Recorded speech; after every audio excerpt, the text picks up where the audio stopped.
Hi everyone, it's me. I'm sorry for your tragic secret. I'm sorry. A portion of this episode is sponsored by Google. Thank you, Google. Thank you.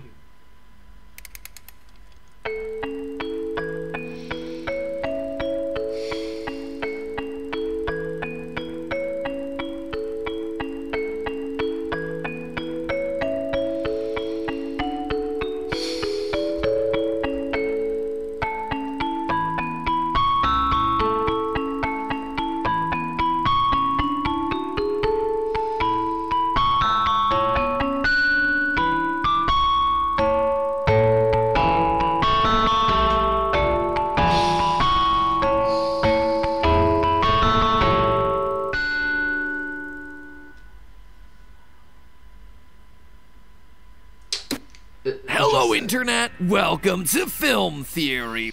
It's just said. Hello, Internet. Welcome to Film Theory. Hello. Where I wish I had a shadow man feed me when lights go off. Oh, no. What is this thing? Oh, you're a horrific monster. On second thought, maybe not. Ladies and gentlemen, welcome back to the Walten Files. For those of you who don't remember, the Walten Files is the analog horror series from Chilean creator Martin Walls. And it's a very amazing story with quite a tragic lore, similar to FNAF. Find Us at Freddy's. With a story that's gonna melt your brain and a sound design that's gonna melt your ears. Apologies, headphone users. It's a story about the now defunct Bonds Apology accepted for me.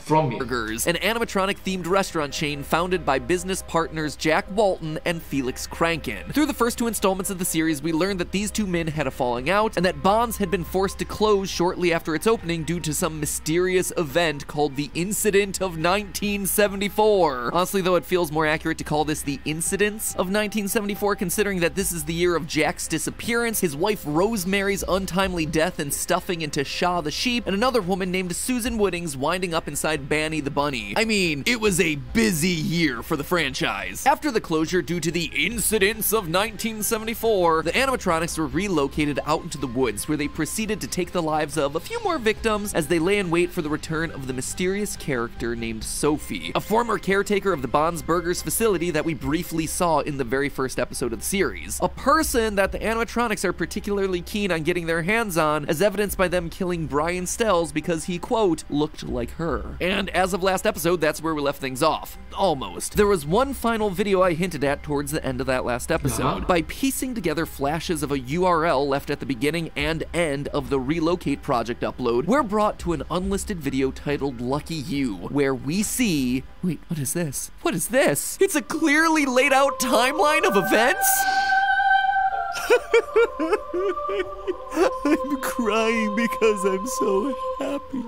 Also, what? I get it, because MadPad ass always have to, like, guess, theorize about the timeline, so thank you so much for being so clear. Thank you.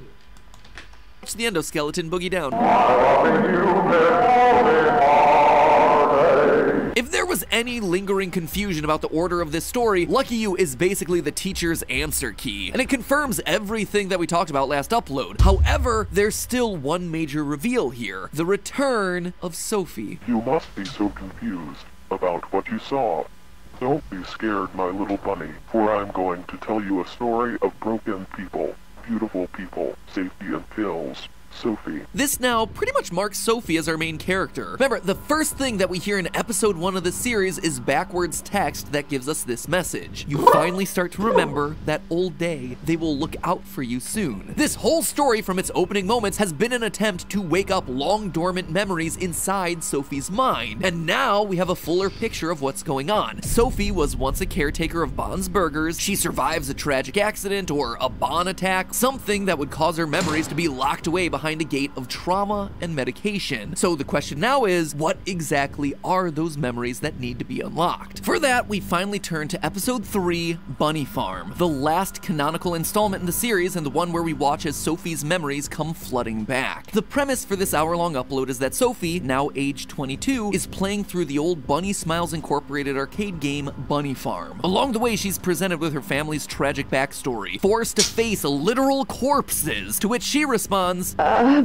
that was very confusing. Understatement of the year there, Soph. As she plays through the game, she taps into glitches and hidden files that provide us with massive lore dumps. These reveals ultimately break down into 3 major chunks. The first is Susan Wooding's audio log number 3. It's worth noting we've yet to hear numbers 1 and 2. Through this file, we learn that Susan was the engineer for the animatronics, the one that essentially built them. When they're found malfunctioning on opening day, well, this happens.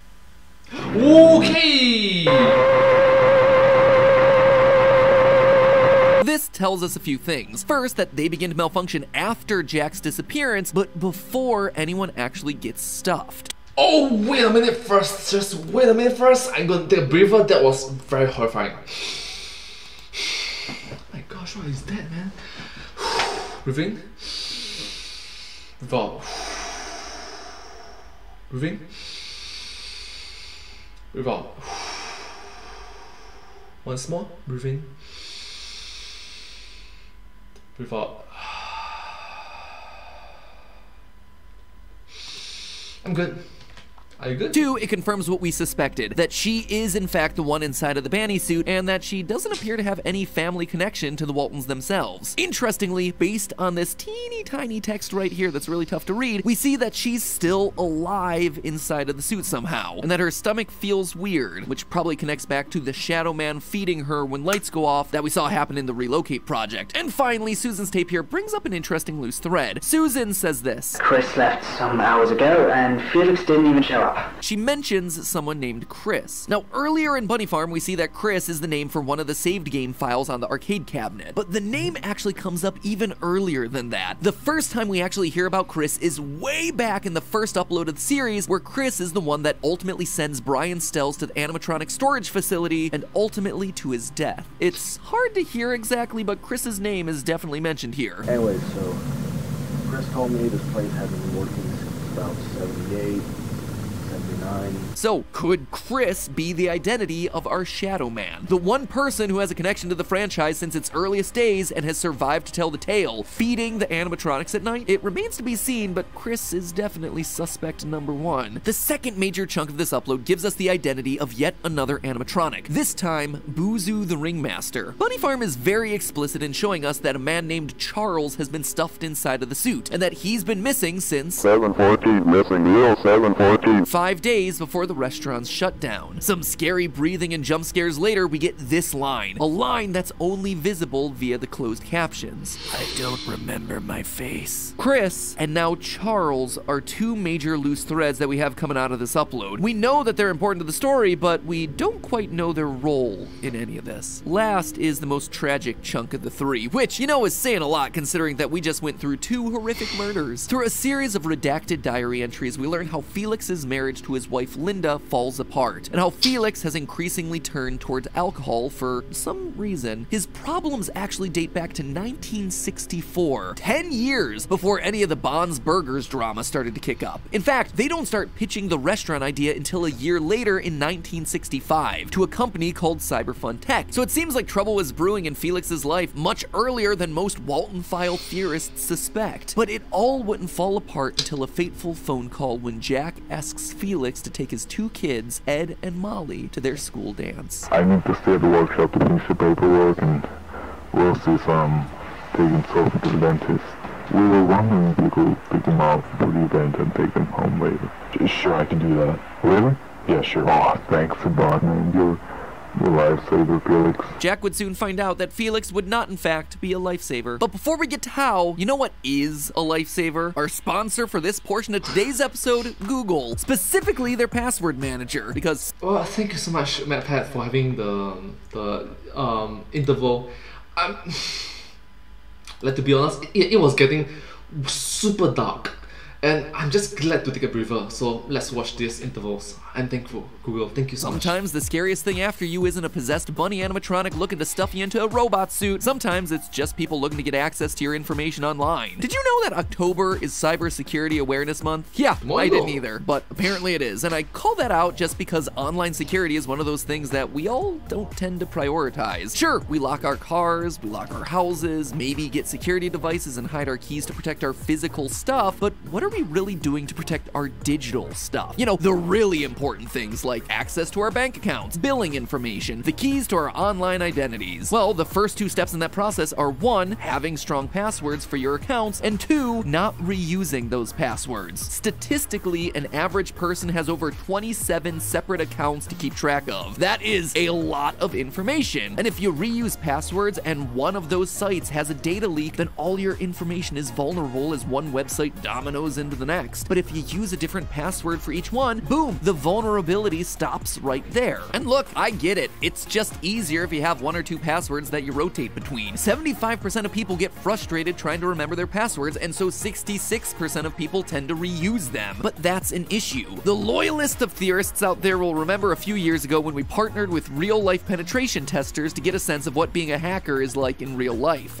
Game Lab! And through those conversations, we learned that cybersecurity tends to boil down to one thing. The problem that we run into in real-world scenarios is that people depend on convenience over security. People reuse passwords because it's convenient, even if it's not all that safe. But with Google's password manager, you get both security and convenience, as Google creates unique, highly complex passwords for each of your accounts, protects them using their advanced security, and then automatically fills them back in when you need access. And because it's built into your Google account, it has the added convenience of making those passwords accessible across any device. Anyway, the reason I bring all this up is that I trust Google products to keep me secure. I mean, my entire life, and the lives of all our employees. This entire business really just depends on the security of these channels, which are literally accessed by a handful of passwords. And with Google, I feel protected, because not only are my passwords kept under their strict lock and key, but Google also notifies me each and every time someone tries to access my account, or anytime they find one of my passwords has become vulnerable. It allows me to stay secure without having to constantly worry about staying secure. So if you're interested in learning more about how Google helps protect your information online, visit g.co/saferpasswords. Easier option, link is in the top line of the description. Thank you again to Google for keeping me safe for the last decade and for sponsoring this part of the episode. Now, back to the fictional scary stuff. As you might have predicted...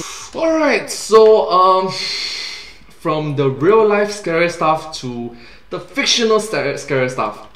Felix, with his alcohol issue, is not fit to drive that night. Via the diary entries, we learned that Linda had officially left him earlier that day, May 2nd, and after drinking more at the school dance, which, guess things were different at school dances back in the 70s, he gets lost on the drive back home and ultimately winds up in a horrific car crash that kills both of Jack's children, Ed and Molly. Terrified of what he's done and what he could possibly tell Jack, he buries the 2 kids as a cover-up for his actions. This, in turn, is the memory that Sophie needed to unlock. You must find them, Sophie. This just got so much deeper than I thought, and now I think I know what's happening. In the end, that escalated quickly. And we clearly see Ed and Molly, depicted as 2 red children, rise out of the ground and possess their gray stuffed animal, Rocket Rabbit. 2 children sharing one character. Wait, is Rocket just the Walten Files equivalent of Golden Freddy? Did everyone realize that Golden Freddy actually had 2 spirits inside of one suit before I did? What are the dates of this one? Walten Files, okay. Golden Freddy, Spirit Theory, Okay, I was ahead of it, by a little bit. And then Bunny... I just like it's like, is it coincidence? A bit sus, isn't it?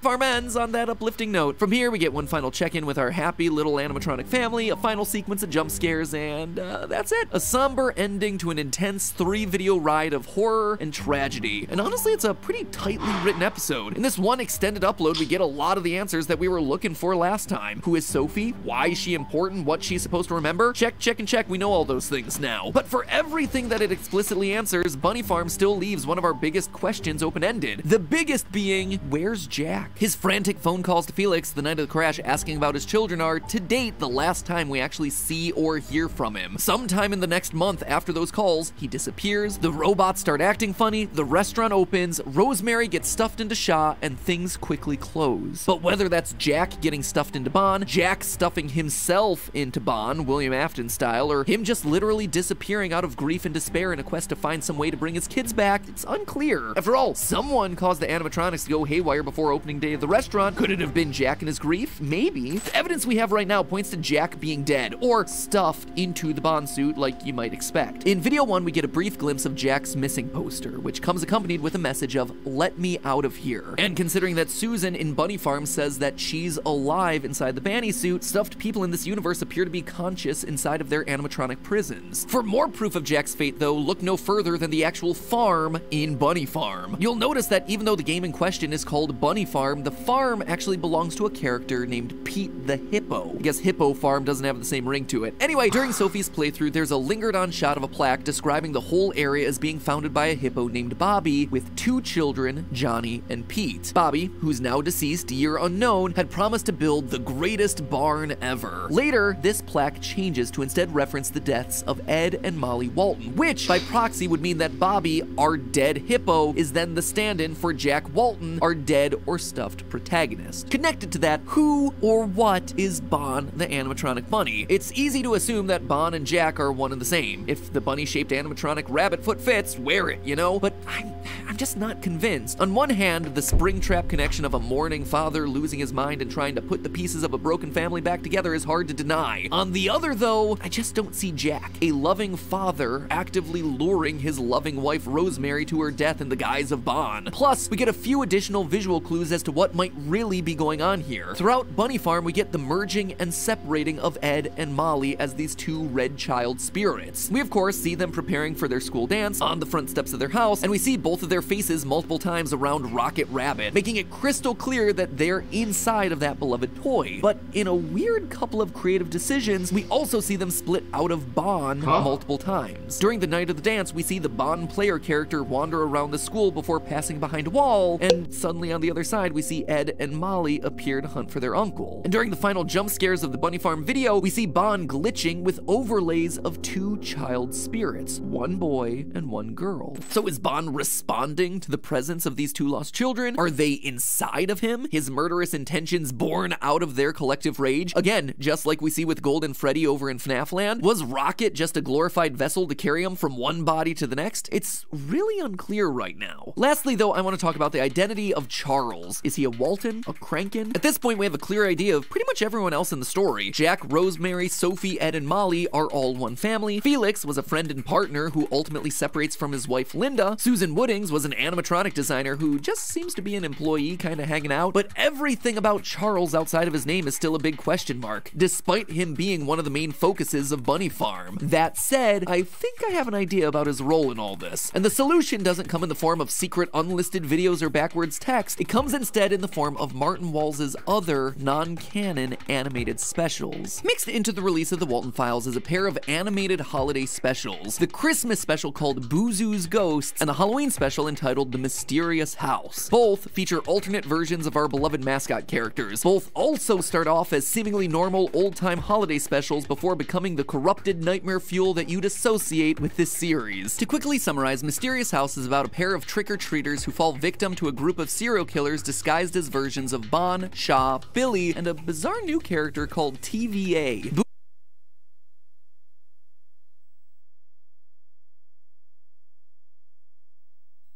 Boozoo's Ghosts, meanwhile, is a surreal remix of A Christmas Carol that puts Boozoo, our ringmaster, in the role of the rich miser Ebenezer Scrooge, and features a death scene where the censored face looks very similar to the contortions on Charles that we see throughout Bunny Farm. Now, I'm not suggesting that Martin Walls is lying about these being non-canon videos or anything. What I am saying, though, is that they might be testing out ideas or inspired by things that are canon to the actual story. And if that's the case, Boozoo being both a ringmaster, i.e. the head of a circus performance, as well well as the stand-in for Ebenezer Scrooge, literature's most famous money-grubbing boss, seems to be an intentional choice. It implies that Charles was, in some way, a higher-up, a boss, maybe even the man supervising it all. Consider this. As is common with the series, there's one final hidden URL inside of Bunny Farm, with a piece at the top of the video and a second at the end. Following that link leads you to a video called Guilty, where we watch the tragic downfall of Felix, from an enthusiastic young boss with a dream to a substance abuser lamenting his actions. And it's in this video that we start to track the history of their company. Jack and Felix found Bunny Smiles Incorporated back in 1967, just two guys with a strange shared dream of bringing animatronic fun to the masses. But in 1972, they sell to a new company, Cyberfun Tech. Notice the logos and disclaimers on the title cards for all these videos. Felix even calls it out. It's crazy how far we've made it.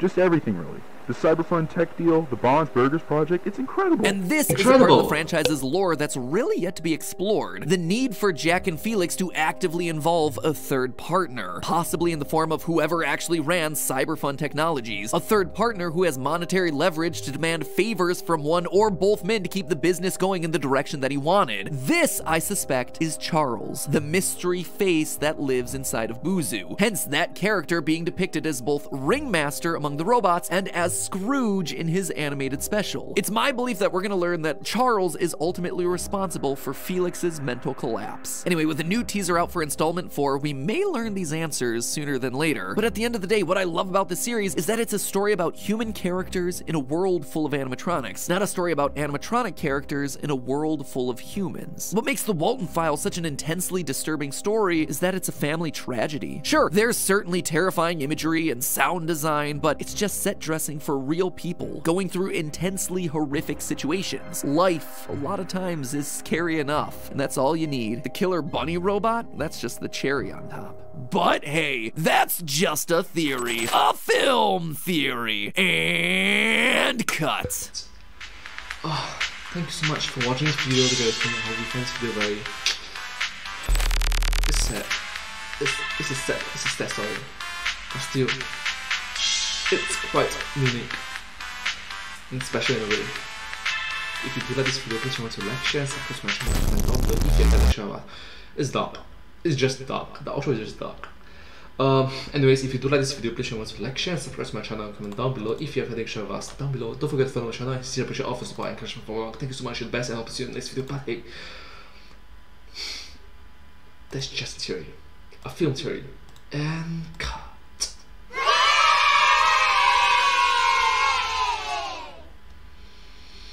And I hope to see you all in my next video. Bye bye.